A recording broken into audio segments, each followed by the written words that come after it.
ओम शांति। आज 15 जुलाई 2024। आज की श्री महावाक्यों में हमारे परमपिता शिव हमसे कहते हैं कि बच्चों, जब तुम ऊपर से मतलब जो है आत्माओं के धाम, परम धाम जहाँ आत्माएं निवास करती हैं, आत्माओं के देश से जब नीचे उतरे थे इस साकार सृष्टि पर, तो तुम जो है बिल्कुल जो है दो युग जो है सतयुग त्रेता बिल्कुल पवित्र थे। सतयुग में 16 कला और त्रेता में 14 कला, 2 कला कम होती त्रेता में, लेकिन वो भी जो है देवताओं का ही, देवी देवताओं का ही युग कहा जाता है। तो तुम जो है बिल्कुल पवित्र थे, तुम्हारे अंदर जो है देवी कैरेक्टर्स थे, देव कैरेक्टर्स थे। तो फिर जैसे जैसे द्वापर से जो है जब देवताओं को जो है वाम मार्ग में दिखाया, वाम मार्ग में चले जाते हैं, तो उसमें जो है आसुरी कैरेक्टर आने शुरू हो जाते हैं। तभी जो है जगन्नाथपुरी के मंदिर में वहाँ जो है देवताओं के बहुत अश्लील चित्र लगे हुए हैं। तो ज्ञान से पहले जब हम वहाँ जाते थे तो गंदा लगता था हमें कि ऐसे चित्र क्यों बनाए गए हैं, और समझ नहीं आता था। लेकिन अब समझ में, ज्ञान मिलने के बाद समझ आता है कि वो चित्र उस टाइम के बने हुए हैं, उसको उस टाइम की जो परिस्थिति को जो है उस समय के अनुसार जो है तब के बने हुए, जब वो देवता वाम मार्ग में गए थे। तो धीरे धीरे जो है वाम मार्ग में जाने के कारण मनुष्य जो है पहले सतयुग त्रेता में देवी गुण वाले थे, मनुष्य होते मनुष्य ही हैं, लेकिन देवी गुणों वाले होते हैं, इसलिए उनको देवी देवता कहा जाता है। फिर द्वापर से मनुष्य में आसुरी गुण आने शुरू हो जाते हैं। इसलिए बाबा कहते हैं सतयुग त्रेता में जो बच्चे का जन्म होता है, गर्भ में भी गर्भ महल कहा जाता है, क्यों उसको वहाँ दो युग जो है कोई दुख ही नहीं है, कोई परेशानी नहीं है, कोई जो है अशांति कुछ नहीं है, सदा सुख शांति का जो है राज्य है, तो गर्भ महल कहा जाता है।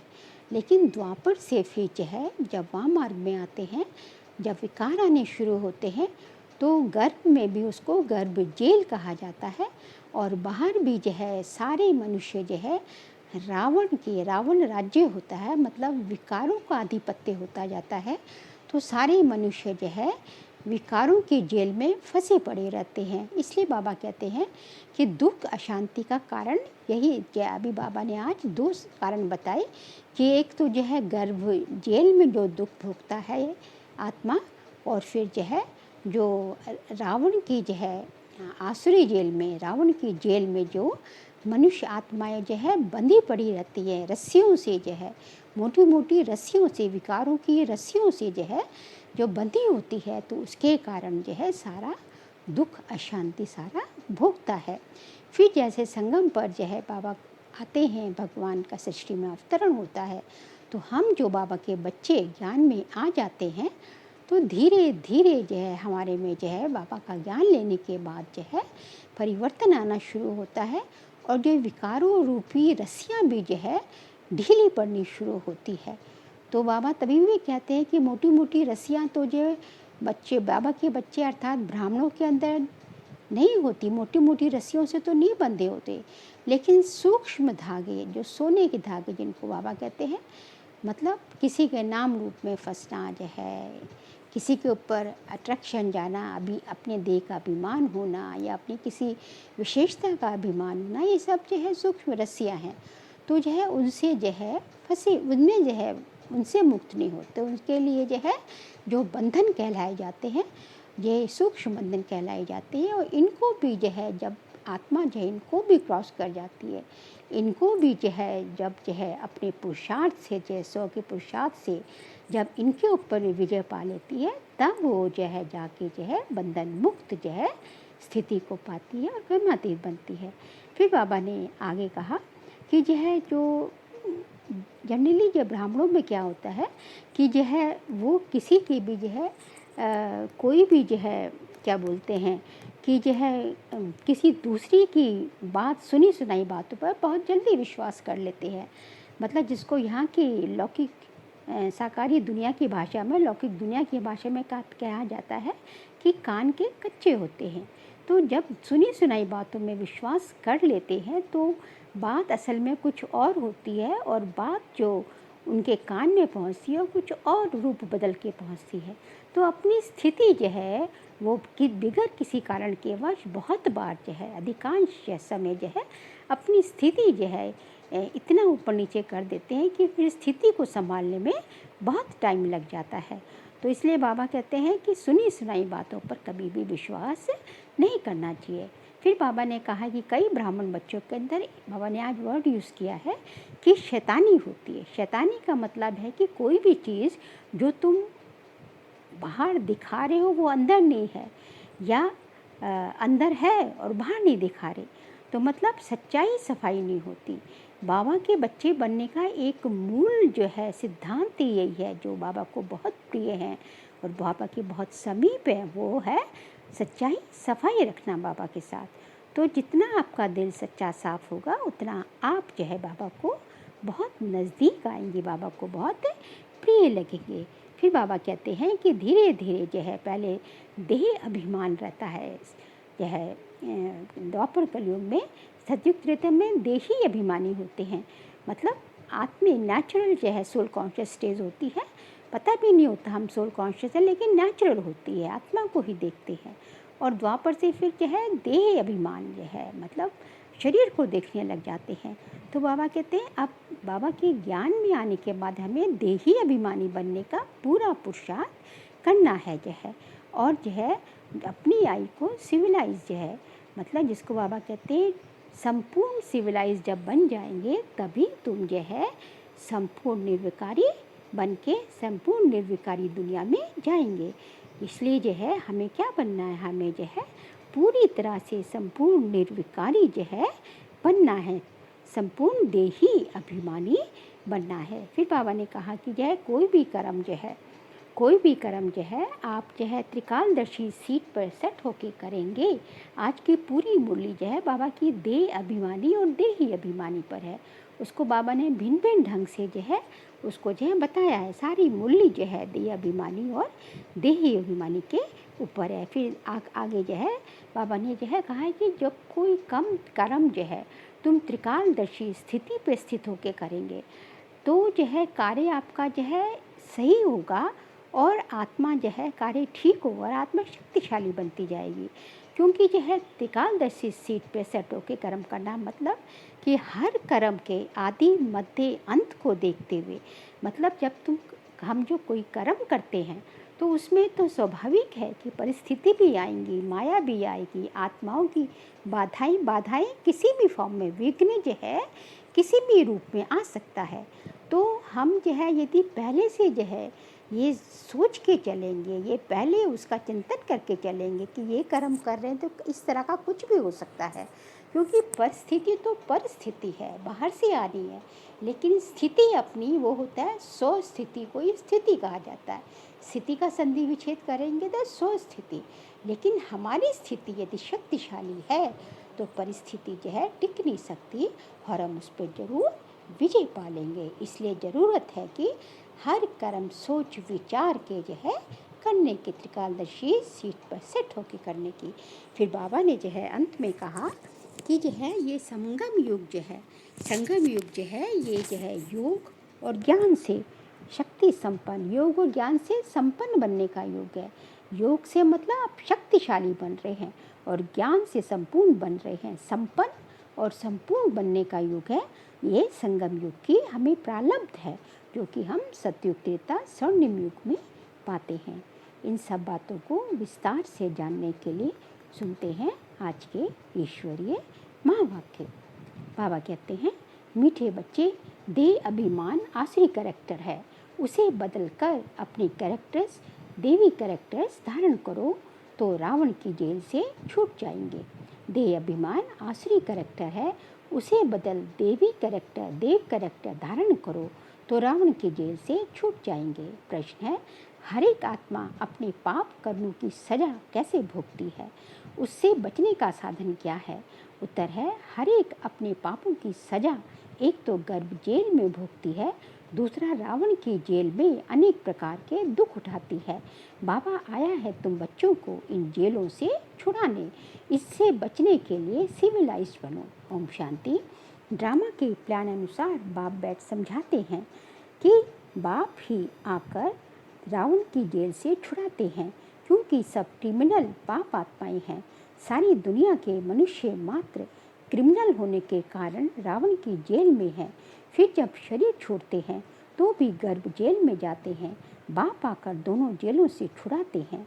फिर तुम आधा कल्प रावण की जेल में भी नहीं और गर्भ जेल में भी नहीं आएंगे। तुम जानते हो बाप धीरे धीरे पुरुषार्थ अनुसार हमें रावण की जेल से और गर्भ जेल से छुड़ाते रहते हैं। बाप बताते हैं तुम सब क्रिमिनल हो, तुम सब क्रिमिनलाइज्ड हो रावण राज्य में, फिर राम राज्य में सब सिविलाइज्ड हो जाते हो। कोई भी भूत की प्रविष्टता नहीं होती। देह का अहंकार आने से ही फिर और भूतों की प्रविष्टता होती है। अब तुम बच्चों को पुरुषार्थ कर देही अभिमानी बनना है, आत्माभिमानी बनना है। जब ऐसे लक्ष्मी नारायण बन जाएंगे तभी देवता कहलाएंगे। अभी तो तुम ब्राह्मण कहलाते हो। रावण की जेल से छुड़ाने के लिए बाप आकर भगवान आकर पढ़ाते भी हैं और जो सबके कैरेक्टर्स बिगड़े हुए हैं वे सुधारते भी हैं। आधा कल्प से कैरेक्टर्स बिगड़ते बिगड़ते बहुत बिगड़ गए हैं। इस समय सब तमो प्रधान कैरेक्टर्स हैं। देवी और आसुरी कैरेक्टर्स में बरोबर रात दिन का फर्क है। बाबा समझाते हैं अब पुरुषार्थ कर अपने कैरेक्टर्स देवी कैरेक्टर्स बनाने हैं, तभी आसुरी कैरेक्टर से छूटते जाएंगे। आसुरी कैरेक्टर्स में देह अभिमान है। नंबर वन कौन है? देह अभिमान। देही अभिमानी के कैरेक्टर्स कभी बिगड़ते नहीं, क्योंकि वो सोल कॉन्शियस है। सारा मदार कैरेक्टर्स पर है। देवताओं का कैरेक्टर कैसे बिगड़ता है? जब वे वाम मार्ग में जाते हैं अर्थात विकारी बनते हैं, तब कैरेक्टर्स बिगड़ते हैं। जगन्नाथ के मंदिर में ऐसे चित्र दिखाए हैं वाम मार्ग के। ये तो बहुत वर्षों का पुराना मंदिर है। ड्रेस आदि देवताओं की ही है। दिखाते हैं देवता वाम मार्ग में कैसे जाते हैं। पहली क्रिमिनलिटी है ही ये देह अभिमान। काम चिता पर चढ़ते हैं, फिर रंग बदलते बदलते बिल्कुल काले हो जाते हैं। पहले गोल्डन एज में हैं संपूर्ण गोरे, फिर 2 कला कम हो जाती है। त्रेता को स्वर्ग नहीं कहेंगे, वह है सेमी स्वर्ग। बाबा ने समझाया है रावण के आने से ही तुम्हारे ऊपर कट चढ़ना, विकारों की कट चढ़नी शुरू होती है। पूरे क्रिमिनल अंत में बनते हो। अभी 100% क्रिमिनल कहेंगे। 100% वाइसलेस थे कब? सतयुग में। फिर 100% विशेष बन गए हैं अभी। अब बाप कहते हैं सुधरते जाओ। ये रावण का जेल बहुत बड़ा है। सबको क्रिमिनल ही कहेंगे, क्योंकि रावण के राज्य में सब जगह रावण का ही आधिपत्य है। राम राज्य और रावण राज्य का तो उनको पता ही नहीं। अभी तुम पुरुषार्थ कर रहे हो राम राज्य में जाने का। संपूर्ण तो कोई बना नहीं, कोई फर्स्ट, कोई सेकंड, कोई थर्ड में है। अब बाप कहते हैं, बाप पढ़ाते हैं, देवी गुण धारण कराते हैं। देह अभिमान तो सब में है। जितना जितना तुम सर्विस में लगे रहेंगे उतना देह अभिमान कम होता जाएगा। बाबा कहते हैं जितना सर्विस में लग जाएंगे, जितना सेवा करेंगे, उतना देह अभिमान कम होता जाएगा। सर्विस करने से ही देह अभिमान कम होगा। देही अभिमानी बड़ी बड़ी सर्विस करेंगे। बाबा देही अभिमानी है तो कितनी अच्छी सर्विस करते हैं। सभी को क्रिमिनल रावण की जेल से छुड़ाए सदगति प्राप्त करा देते हैं। वहाँ फिर दोनों जेल नहीं होंगी। कहाँ? सतयुग त्रेता में। यहाँ डबल जेल है। सतयुग में ना कोर्ट है, ना पाप आत्माएं हैं, ना तो रावण की जेल ही है। रावण की है बेहद की जेल।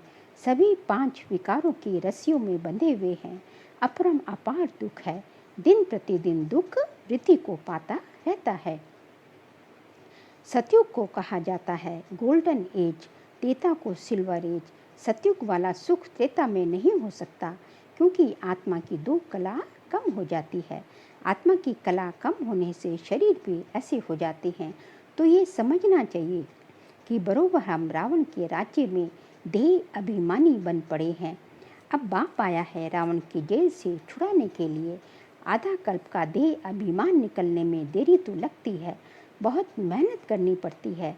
जल्दी में जो शरीर छोड़ गए वे फिर भी बड़े होकर आए कुछ ज्ञान उठा सकते हैं। जितना देरी होती जाती है तो फिर पुरुषार्थ तो कर ना सके, क्योंकि पुरुषार्थ तो तब करेंगे ना जब ऑर्गन्स बड़े होंगे। तो फिर कोई मरे फिर आकर पुरुषार्थ करे, सो तो तब जब ऑर्गन्स बड़े हों। समझदार हो तब कुछ भी कर सके, देरी से जाने वाले तो कुछ सीख नहीं सकेंगे। जितना सीखें उतना सीखें, इसलिए मरने से पहले पुरुषार्थ करना चाहिए। जितना हो सके इस तरफ आने की कोशिश जरूर करेंगे। इस हालत में बहुत आएंगे, झाड़ वृद्धि को पाएगा। समझाने तो बहुत सहज है। बॉम्बे में बाप का परिचय देने के लिए बहुत चांस है। ये हम सबका बाप है। बाप से वर्षा तो जरूर स्वर्ग का ही मिलेगा। कितना सहज है, दिल अंदर गद होना चाहिए। ये हमको पढ़ाने वाला है, ये हमारी एम ऑब्जेक्ट है। हम पहले सदगति में थे, सत्युत्रिता में सदगति में थे, फिर दुर्गति में आए, तब फिर दुर्गति से अब सदगति में जाना है। शिव बाबा कहते हैं, मामे कम याद करो तो तुम्हारे जन्म जन्मांतर के पाप कट जाएंगे। तुम बच्चे जानते हो, जब द्वापर में रावण राज्य होता है तो 5 विकार रूपी रावण सर्वव्यापी हो जाता है। जहाँ विकार सर्वव्यापी है वहाँ बाप सर्वव्यापी कैसे हो सकता है?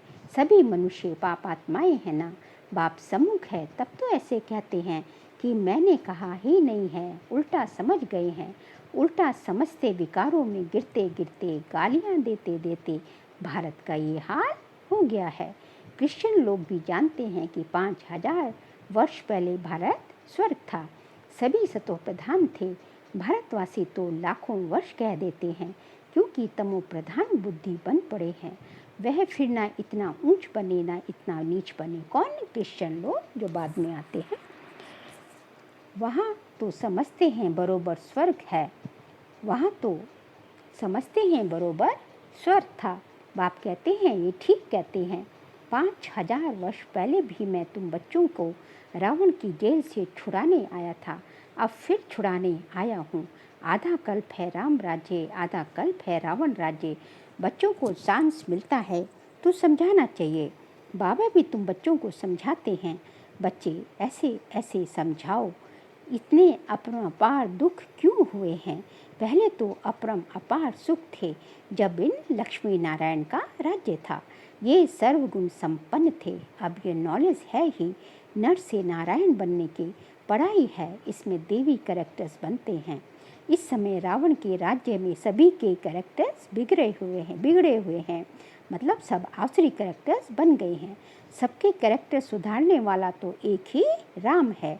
इस समय कितनी धर्म है, मनुष्यों की कितनी वृद्धि होती रहती है। ऐसी ही वृद्धि होती रहेगी तो फिर खाना भी कहाँ से मिलेगा? जनसंख्या इतनी बढ़ रही है, 700 करोड़ 750 करोड़ हो गई है। तो बाबा कहते हैं कितनी खाना भी लोगों को सबको कैसे मिलेगा? ऐसे ही वृद्धि होती रहेगी तो फिर खाना भी कहाँ से मिलेगा? सतयुग में तो ऐसी बात होती नहीं, वहाँ दुख की कोई बात ही नहीं। ये कलयुग है, दुखधाम सब विकारी हैं। वह है सुखधाम, सभी संपूर्ण निर्विकारी है। घड़ी घड़ी उन्हों को ये बतलाना चाहिए कि कुछ समझ जाएं। बाप कहते हैं मैं पतित पावन हूँ, मुझे याद करने से तुम्हारे जन्म जन्मांतर के पाप कट जाएंगे। अब बाप कैसे कहेंगे? जरूर शरीर धारण कर बोलेंगे ना। पतित पावन सर्व का सदगति दाता एक परमपिता परमात्मा शिव ही है। जरूर वह किसी रथ में आया होगा। बाप कहते हैं मैं इस रथ में आता हूँ। किसमें? ब्रह्मा बाबा के तन में आते हैं, जो अपने जन्मों को नहीं, जब ब्रह्मा तो बाद में बनते, पहले क्या था उनका नाम? दादा लेखरा, जो एक सोने के व्यापारी थे, जो अपने जन्मों को नहीं जानते हैं। बाप समझाते हैं ये 84 जन्मों का खेल है। जो पहले पहले आए होंगे वही आएंगे, उनके ही बहुत जन्म होंगे, फिर कम होते जाएंगे। सबसे पहले देवताएं आए। बाबा बच्चों को भाषण करना सिखलाते हैं, ऐसे ऐसे समझाना चाहिए। अच्छी रीति याद में रहेंगे, दे अभिमान नहीं होगा तो भाषण अच्छा करेंगे। शिव बाबा देही अभिमानी है ना, कहते रहते हैं बच्चे देही अभिमानी भव। कोई विकार ना रहे, अंदर में कोई शैतानी ना रहे। तुम्हें किसी को भी दुख नहीं देना है, किसी की निंदा नहीं करनी है। तुम बच्चों को कभी भी सुनी सुनाई बातों पर विश्वास नहीं करना चाहिए। बाप से पूछो, ये ऐसे कहते हैं, क्या सत्य है? बाबा बता देंगे। नहीं तो बहुत है जो झूठी बातें बनाने में देरी नहीं करते हैं। फलाने ने तुम्हारे लिए ऐसे ऐसे कहा, सुनाकर उसको भी खाक कर देंगे। बाबा जानते हैं ऐसे बहुत होता है। उल्टी सुल्टी बातें सुनाकर दिल को खराब कर देते हैं। इसलिए कभी भी झूठी बातें सुनकर अंदर में जलना नहीं चाहिए, क्योंकि झूठी बातें ऐसी अपने जो है अगेंस्ट बातें सुनेंगे तो अंदर दिल जलता है ना। तो इसलिए कई बाबा कहते हैं ऐसी बातें ही नहीं सुनो। जो है पूछो, फलाने ने मेरे लिए क्या ऐसे कहा है, बाबा से पूछना। उस टाइम साकार बाबा की बात हो रही है। अंदर सफाई होनी चाहिए। कई बच्चे सुनी सुनाई बातों पर भी आपस में दुश्मनी रख देते हैं। बाप मिला है तो बाप से पूछना चाहिए ना। ब्रह्मा बाबा पर भी बहुतों का विश्वास नहीं होता। शिव बाबा को भी भूल जाते हैं। बाप तो आए हैं सबको ऊंच बनाने, प्यार से उठाते रहते हैं। ईश्वरी मत लेनी चाहिए। निश्चय ही नहीं होगा तो पूछेंगे ही नहीं तो रिस्पॉन्ड भी नहीं मिलेगा। सबसे ज़रूरी है कि आपको जो भगवान पे निश्चय जरूर होना चाहिए। निश्चय ही नहीं होगा, बेसिक फाउंडेशन ही नहीं है तो आगे इमारत भी कच्ची बनती जाएगी। बाप जो समझाते बेसिक फाउंडेशन ही मजबूत होना चाहिए। बाप जो समझाते हैं उसको धारण करना चाहिए। तुम बच्चे श्रीमत पर विश्व में शांति स्थापन करने के निमित्त बने हो। एक बाप के सिवाय और कोई की मत ऊंचते ऊंच हो नहीं सकती। ऊंचते ऊंच मत है भगवान की, जिससे मर्तबा भी कितना ऊंचा मिलता है। बाप कहते हैं अपना कल्याण कर ऊंच पद पाओ, महारथी बनो। पढ़ेंगे नहीं तो क्या पद पाएंगे। ये कल्प कल्पांतर की बात है। सतयुग में दास दासियाँ भी नंबरवार होते हैं। बाप तो आए हैं ऊंच बनाने, परंतु पढ़ते ही नहीं हैं तो क्या पद पाएंगे। प्रजा में भी तो ऊंच नीच पद होते हैं ना। ये बुद्धि से समझना है। मनुष्यों को पता नहीं पड़ता है कि हम कहाँ जाते हैं, ऊपर जाते हैं या नीचे उतरते जाते हैं। बाप आकर तुम बच्चों को समझाते हैं। कहाँ तुम गोल्डन सिल्वर एज में थे, कहाँ आयरन एज में आए हो। इस समय तो मनुष्य मनुष्य को खा लेते हैं। अब ये सभी बातें जब समझें तब कहें कि ज्ञान किसको कहा जाता है। कई बच्चे एक कान से सुनकर दूसरे से निकाल देते हैं ज्ञान की बातें। अच्छे अच्छे सेंटर्स के अच्छे अच्छे बच्चों की क्रिमिनल आई रहती है। फ़ायदा नुकसान इज्जत की परवाह थोड़ी ही रखते हैं। मूल बात है ही पवित्रता की। इस पर ही कितने झगड़े होते हैं। बाप कहते हैं ये काम महाशत्रु है, इस पर जीत पहनो तब तो जगत जीत बनेंगे। देवताएं संपूर्ण निर्विकारी है ना, आगे चल समझ ही जाएंगे, स्थापना हो ही जाएगी। अच्छा, मीठे मीठे सिखल दे बच्चों प्रति माता पिता बाप दादा का याद प्यार और गुड मॉर्निंग। रूहानी बाप के रूहानी बच्चों को नमस्ते। हम रूहानी बच्चों की रूहानी बाप दादा को नमस्ते नमस्ते नमस्ते। सार के लिए पॉइंट है, कभी भी सुनी सुनाई बातों पर विश्वास करके अपनी स्थिति खराब नहीं करनी है। अंदर में सफाई रखनी है। झूठी बातें सुनकर अंदर में जलना नहीं है। ईश्वरीय मत ले लेनी है। सेकंड पॉइंट है, देही अभिमानी बनने का पूरा पुरुषार्थ करना है। किसी की भी निंदा नहीं करनी है। फ़ायदा नुकसान और इज्जत को ध्यान में रखते हुए क्रिमिनल आई को ख़त्म करना है। बाप जो सुनाते हैं उसे एक कान से सुनकर दूसरे से निकालना नहीं है। आज का बाबा का वरदान है, त्रिकालदर्शी की सीट पर सेट हो, हर कर्म करने वाले शक्तिशाली आत्मा भव। त्रिकालदर्शी की सीट पर सेट हो, हर कर्म करने वाले शक्तिशाली आत्मा भव। जो बच्चे त्रिकालदर्शी की सीट पर सेट होकर हर समय हर कर्म करते हैं, वो जानते हैं कि बातें तो अनेकानी हैं, होती हैं, चाहे स्वयं द्वारा, चाहे औरों द्वारा, चाहे माया व प्रकृति द्वारा। सब प्रकार से परिस्थितियां तो आएंगी ही, आनी ही हैं, लेकिन स्वस्थिति शक्तिशाली है तो परिस्थिति उसके आगे कुछ भी नहीं है। सिर्फ हर कर्म करने के पहले उसके आदि मध्य अंत तीनों काल चेक करके समझ करके फिर कुछ भी करो तो शक्तिशाली बन परिस्थितियों को पार कर लेंगे। स्लोगन है, सर्वशक्ति व ज्ञान संपन्न बनना ही संगम युग की प्रारब्ध है। सर्वशक्ति व ज्ञान संपन्न बनना ही संगम युग की प्रारब्ध है। अच्छा, ओम शांति।